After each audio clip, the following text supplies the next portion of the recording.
But I had to tell everyone first, you will never lose your job in this company to AI. Like that won't happen. I had to look everyone in the eye and say that is the case. But the trade-off, like the upside here is that you now have to release all of that job security concern and get real innovative about exactly how you're going to use AI because it is going to turn our entire industry on its head. So there's a proposition. That's what you guys are looking at.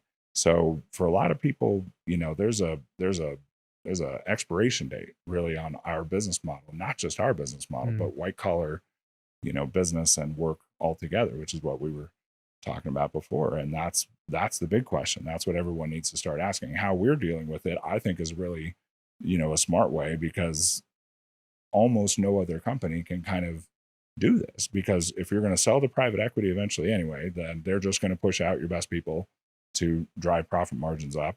And so the staff don't have a good experience and neither do customers. Like in our industry, that is universal. That is in all cases.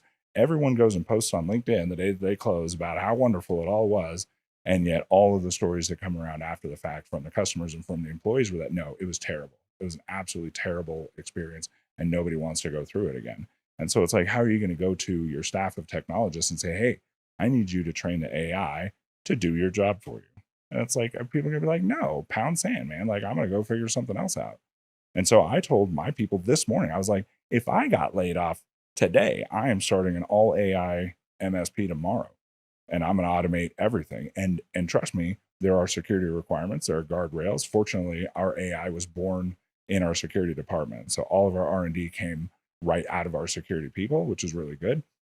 But that's not going to stop everybody else from doing this. And there are tens of thousands of really talented system administrators and technologists that have been laid off who are like, man, I could do this with AI. And they're right. I hope that they do it securely. I hope that they use the right guardrails. But that's what's happening. And but if you go to a regular MSP that plans on selling to private equity, like how are you going to get those technologists to embrace and adopt that technology that's literally there to replace them?